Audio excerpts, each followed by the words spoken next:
सभी को जय मसीह जी की। प्रभु यीशु मसीह आपको बहुत याद से आशीष दे। हालेलुया। हम चलेंगे बाइबल ऑडियो वचन के पार्ट 20 में। हालेलुया। अनेक रोगियों को चंगा करना। हालेलुया। यीशु वहाँ से गलील की झील के पास आया और पहाड़ पर चढ़कर बैठ गया। तब भीड़ उसके पास आई। वे अपने साथ लंगड़ों, अंधों, गूंगों, टुंडों और अन्य बहुत को उसके पास लाए और उन्हें उसके पाँवों पर डाल दिया और उसने उन्हें चंगा किया। हालेलुया। हमारे प्रभु यीशु मसीह के पास में जितने भी लोगों को, जितने भी बीमारों को, जितने भी अपाहिजों को लेकर के आए हैं लोगों ने, उनको प्रभु यीशु मसीह ने चंगा किया। हालेलुया। एक जगह तो लिखा है कि वो खाने के ऊपर बैठे हुए थे और बहुत सारे बीमार आ गए तो वो खाना छोड़ करके रोगी को चंगा करने लगे। हालेलुया। जब लोगों ने देखा कि गूंगे बोलते और टुंडे चंगे होते और लंगड़े चलते और अंधे देखते हैं तो अचंभा करके इजराइल के परमेश्वर की बड़ाई की। हालेलुया। मैं भी प्रार्थना करता हूँ प्रभु यीशु मसीह नासरी के सामर्थ्य से जितने भी लंगड़े हैं चलने लगे, बल्कि दौड़ने लगे, अंधे हैं तो देखने लगे, टुंडे चंगे हो जाए यीशु मसीह नासरी सामर्थ्य से। और हर एक जन हर एक बीमारी दुर्बलताओं से चंगा होकर के प्रभु की महिमा करने पाए यीशु के नाम से। हालेलुया। आगे लिखा हुआ है 4000 लोगों को खिलाना। यीशु ने अपने चेलों को बुलाया और कहा, मुझे इस भीड़ पर तरस आता है क्योंकि वे 3 दिन से मेरे साथ हैं और उनके पास कुछ खाने को नहीं है। हालेलुया। आप जिस परमेश्वर की आप महिमा करते हैं, जिसकी आप उपासना करते हैं, उसको आपके ऊपर तरस आती है। आपके जीवन को देख करके, आपकी परिस्थितियों को देख करके उनको तरस आती है। हालेलुया। लिखा हुआ है, मैं उन्हें भूखा विदा करना नहीं चाहता, कहीं ऐसा न हो कि मार्ग में थक कर रह जाए। चेलों ने उससे कहा, हमें इस जंगल में कहाँ से इतनी रोटी मिलेगी कि हम इतनी बड़ी भीड़ को तृप्त करें। प्रभु यीशु मसीह उनको कहा कि इसके लिए खाने के लिए उपाय करो, क्योंकि ये लोग भूखे हैं, 3 दिन से वचन को सुन रहे हैं, तो ये लोग भूखे हैं तो कहीं मार्ग में इन्हें परेशानी न हो, इसलिए तुम लोग इसको खाने के इंतज़ाम करो। क्योंकि 1-2 आदमी नहीं थे, 4000 मनुष्य थे। और उनके चेले कहते हैं कि इतना हम खाना कहाँ से लाएंगे, इतना पैसा भी तो मेरे पास नहीं है और फिर भी वो रात भी हो गया तो मैं कहाँ से लाऊंगा। हालेलुया। लेकिन प्रभु यीशु मसीह उनसे कहते हैं,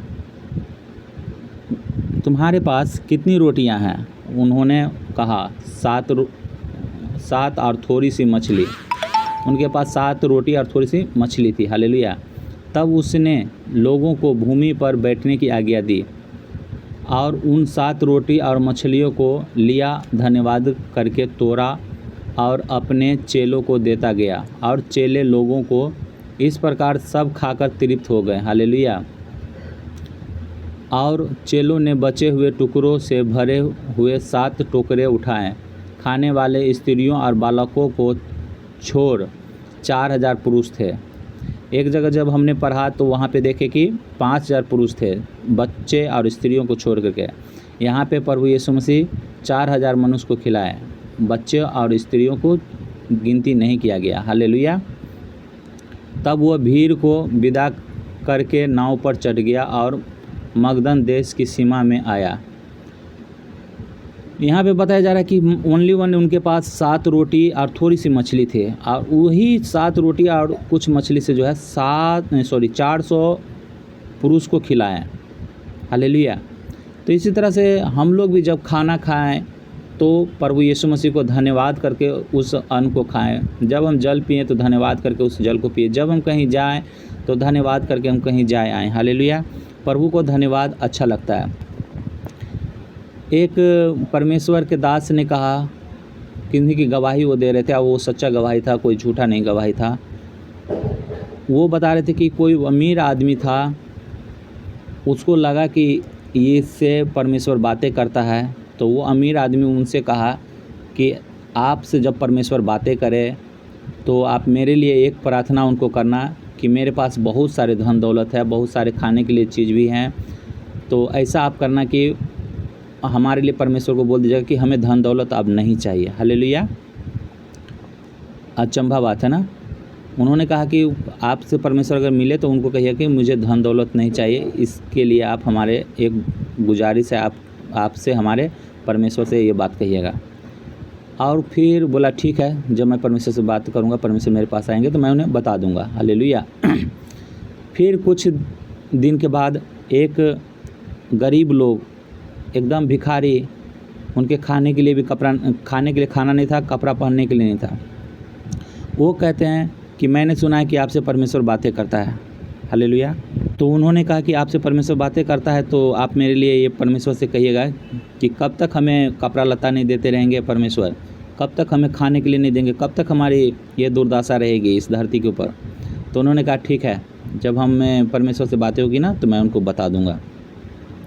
एक दिन ऐसा हुआ कि परमेश्वर उनको दर्शन दिए, और दर्शन दिए वो अपने दास को, और वो दास जो है उन दोनों का बात को वहाँ पे रखे प्रभु यीशु के परमेश्वर के सामने रखा। और उन्होंने कहा कि हे प्रभु, वो अमीर आदमी कह रहा था कि मुझे कुछ नहीं चाहिए, और आप उसको बहुत सारे दे दिए हैं और भी दे रहे हैं। और वो गरीब आदमी बोल रहे थे कि हमें बहुत चीज़ चाहिए लेकिन आप उसको दे नहीं रहे हैं, तो ऐसा आप क्यों कर रहे हैं, अन्याय क्यों कर रहे हैं। तो परमेश्वर ने कहा कि जा, और वो अमीर आदमी को बोलना कि तू धन्यवाद करना छोड़ दे, बार बार जो तू धन्यवाद करता है, तू धन्यवाद करना छोड़ दे तो ऑटोमेटिक तेरे पास मैं कुछ नहीं दूंगा और तू गरीब होता चला जाएगा। तेरे पास से सामान जो घटता चला जाएगा, अन्न भी घटता चला जाएगा, सब कुछ घटता चला जाएगा। और उस गरीब को बोल देना कि तू धन्यवाद क्या कर, जितना है तेरे को उसी में धन्यवाद क्या कर। हालेलुया। तो बोला ठीक है। वो परमेश्वर से बातें करके वो जब उन लोग को बताया कि हमने परमेश्वर से भेंट किया, परमेश्वर ने मुझे ऐसा कहा, तो अमीर को कहा कि तू धन्यवाद करना छोड़ दे, परमेश्वर ने कहा है, तो तेरे पास जो है धन संपत्ति आना बंद हो जाएगा। तो वो धनी आदमी कहा कि मेरा धन संपत्ति चला जाए, सब कुछ चला जाए, उससे मुझे कोई गम नहीं है, लेकिन मैं किसी दिन धन्यवाद न करूं परमेश्वर को, ऐसा हो ही नहीं सकता है। और गरीब आदमी को जब कहा तो गरीब आदमी ने कहा कि मेरे पास तो कुछ है ही नहीं, तो मैं धन्यवाद कैसे करूं, कैसे मैं उसको धन्यवाद कहूं, कैसे मैं उसकी स्तुति करूं। तो परमेश्वर ने उसे ऐसा कहा था तो उन्होंने कह दिया। फिर ये बातें जो है परमेश्वर से दास जो है सुन करके उनको जाकर कहने के लिए गया, बोला कि हे परमेश्वर, वो अमीर आदमी जो है कह रहा है कि हमारे पास तो सब कुछ अगर छीन भी जाएगा फिर भी मैं परमेश्वर को धन्यवाद करना नहीं छोड़ूंगा। और वो गरीब आदमी कहा है कि मेरे पास कुछ है ही नहीं तो मैं धन्यवाद क्या करूं। तो उन्होंने कहा कि तू अमीर आदमी को कह देना कि वो धन्यवाद करना नहीं छोड़ेगा तो मैं उसको आशीष देना भी नहीं छोड़ूंगा। हालेलुया। और वो गरीब आदमी जब तक वो धन्यवाद नहीं देगा, जितना है उसके पास उसके लिए तो धन्यवाद करे। सपोज डैट मान लीजिए कि एक किडनी जिसको आवश्यकता होती है वो किडनी 1,00,000 1,50,000 रुपये में मिलता है, और उसके पास दोनों के दोनों किडनी सुरक्षित है, इसके लिए तो धन्यवाद करना चाहिए। किसी को आँख ख़राब हो जाती है तो कितने परेशानी होती है, उसकी आँख ठीक है तो इसके लिए तो धन्यवाद करना चाहिए। किसी को पैर नहीं होता है, हाथ नहीं होता है, तो वो आर्टिफिशियल पैर लगाते हैं, तो वो उसको नहीं लगाना पड़ा तो इसके लिए तो धन्यवाद करना चाहिए। तो इसका कहने का मतलब आपके शरीर तो कम से कम स्वस्थ है, आप इसके लिए तो धन्यवाद करिए। आप 2 वक्त का भोजन खा रहे हैं, इसके लिए तो धन्यवाद कर सकते हैं। तो उन्होंने कहा कि वो उसको बोलो कि जो भी कुछ है उसी में तू धन्यवाद करो। लेकिन गरीब ने कहा मेरे पास तो कुछ है ही नहीं तो मैं धन्यवाद क्या करूँ। तो कहने का मतलब ये है कि आपके पास जितना है उसमें धन्यवाद करते जाइए परमेश्वर को। परमेश्वर धन्यवाद की केवल भूखा है। आपके लड्डू, रसगुल्ला, जिलेबी, फूल, अगरबत्ती और धूप का उनको शौकीन नहीं है। हालेलुया। वो नहीं चाहते हैं कि आप गरीब हो जाएं रीति रिवाजों में और उनको खिलाएं। परमेश्वर ने सारे चीज़ बनाए हैं, उनको किसी भली वस्तु की घटी नहीं है, उनको केवल एक धन्यवाद की आवश्यकता है। जो हमें आज हम अपने आँखों से देख पाते हैं, हम अपने हाथों से कुछ कर पाते हैं, पैरों से चल पाते हैं, तो इसके लिए कम से कम धन्यवाद करने चाहिए प्रभु यीशु मसीह को। हालेलुया। आगे देखते हैं कि स्वर्गीय चिन्ह की मांग। फरीसियों और सदुकियों ने पास आकर उसे परखने के लिए उससे कहा, हमें स्वर्ग का कोई चिन्ह दिखा। फरीसियों सदुकियों का मतलब हुआ कि आजकल के हम लोग पंडित मौलवी ऐसे करके जान सकते हैं। हालेलुया।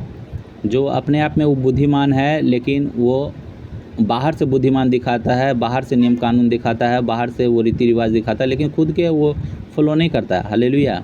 वो दूसरे को बोलता है कि मीट मछली मत खाओ, लेकिन वो खुद ही खाता है। हालेलुया। वो दूसरे को दारू पीने से केवल मना नहीं करता है, गुटखा खाने से केवल मना नहीं करता है। क्यों नहीं मना करता है? क्योंकि वो तो खुद भी दारू खाता है, पीता है, गुटखा खाता है, खैनी खाता है, तो दूसरे को कैसे मना करेगा? हालेलुया। तो इस तरह की वो सदूकी और फरीसी था कि उनको वचन की ज्ञान थी, लेकिन वो उसको फॉलो नहीं करते थे। हालेलुया। उसने उनको उत्तर दिया, साँझ को तुम कहते हो मौसम अच्छा रहेगा क्योंकि आकाश लाल है, और भोर को कहते हो आज आंधी आएगी क्योंकि आकाश लाल और धूली है। हालेलुया। तुम आकाश के लक्षण देखकर उसका भेद बता सकते हो, पर समयों के चिन्हों का भेद क्यों नहीं बता सकते? इस युग के बुरे और बेविचारी लोग चिन्ह ढूंढते हैं, पर योना के चिन्ह को छोड़ उन्हें और कोई चिन्ह न दिया जाएगा। हालेलुया। और वह उन्हें छोड़कर चला गया। योना नबी वो थे जो एक निनवे नगर के लोग पापी थे, पाप कर रहे थे, पाप में वो अपना जीवन बिता रहे थे, क्योंकि उनके पास कोई, उनको पता ही नहीं था कि हम क्या पाप कर रहे हैं, क्या अच्छा क्या बुरा, उनको पता ही नहीं था। लेकिन परमेश्वर ने योना नबी को वहाँ पे भेजा, और भेजा तो वहाँ पे के लोग जो है उनको पता चला कि हमने पाप किया है, इसके वजह से वो क्रोध में आकर के हमें नगर को बर्बाद कर देगा, हमारे देश को बर्बाद कर देगा। तो उन लोग क्या किया कि उपवास करके, टाट ओढ़ करके, अपने ऊपर राख लगा करके परमेश्वर से उपवास करके प्रार्थना करना स्टार्ट किया। वो सारे पापों को क्षमा मांगा और उनसे छोड़ने के लिए भी विनती की, तो परमेश्वर उसको नगर को बकस दिए। उसी तरह से हम लोग भी अगर पाप को, बुराई को छोड़ देते तो हमारे भी नगर को, हमारे भी परिवार को, हमें भी बकस देंगे और हमारा भी उद्धार होगा, हम भी स्वर्ग राज में जाएंगे। हालेलुया।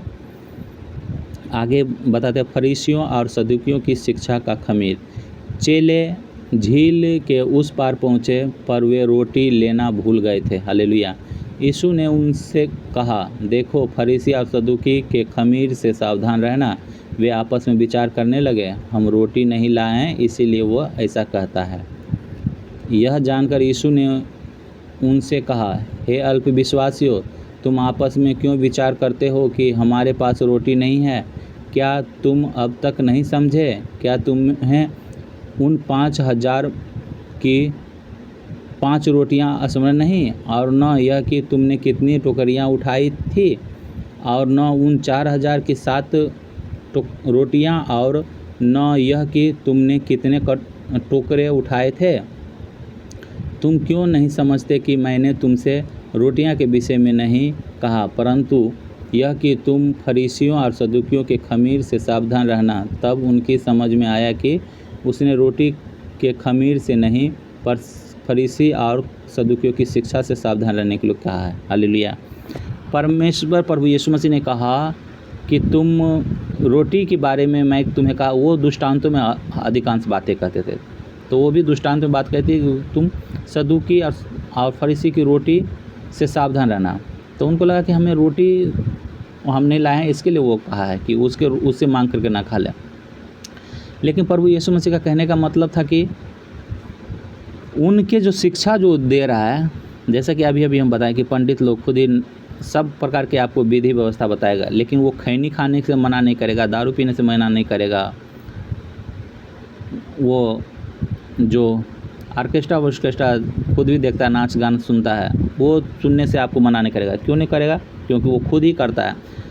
तो जो चीज़ परमेश्वर को बुरा लगता है वो चीज़ तो वो खुलेआम करता है, लेकिन जो चीज़ उसको अच्छा लगता है वो चीज़ फटाक करता है। हालेलुया। तो उसके शिक्षा से परमेश्वर प्रभु ने कहा कि तुम उसके शिक्षा से तुम दूर रहो, सावधान रहो। हालेलुया।